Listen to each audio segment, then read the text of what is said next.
Hey YouTubers, Mike Martin's here. Mike Martin's channel. Okay, anyway, so we got a few articles up the other day that I was reading that Toronto looks like it's going to be rebounding, and it looks like it's going to be a buyer's market soon. And on last night on Trends in the Housing Market, I did a calculation to kind of calculate, very simple calculation you could do. Check it out. Trends in the Housing Market from last night was the show was from yesterday's date, so that'd be July 12th or July 11th, 2018. Take a look at it. It's very important you watch it. I'll even leave a link below so you guys can see towards the end when I do some calculations. It's very crucial that you understand how much you're spending or how much it's costing you to live or put shelter over your head. Terranet, Canadian real estate prices decelerate. Toronto plunges further negative. Oh my God.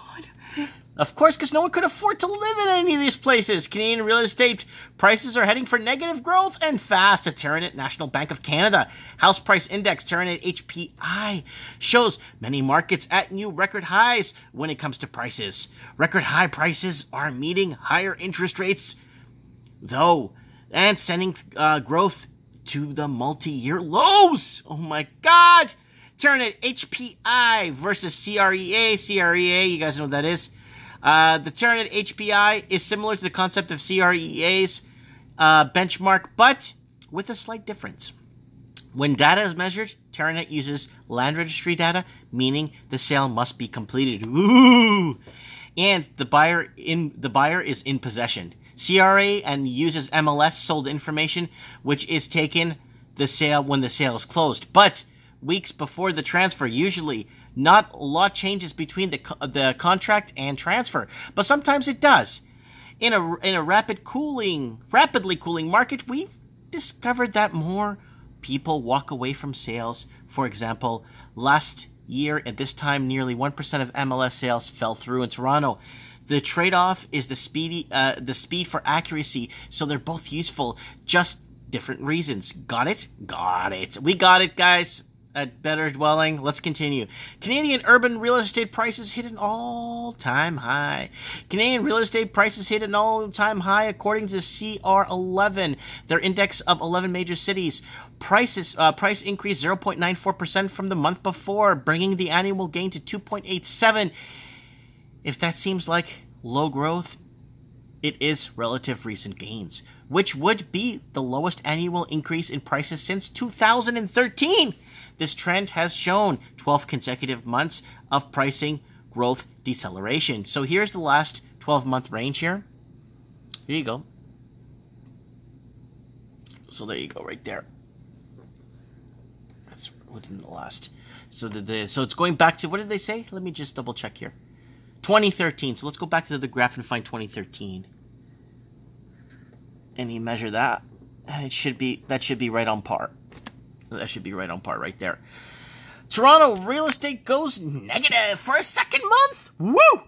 Toronto real estate prices plunge deeper than negative territory. According to the index, prices increased 1.15% in June, but the annual change is now 2.8% loss. This is the 12th consecutive month annual price growth deceleration, and the second it has been negative. Toronto price hit peak in July 2017, just over a year ago. There it is here. So remember, guys, the anomaly from a year ago? This right here, guys, is considered an anomaly right there. That's an anomaly. So that never happened. So they want to do it from here.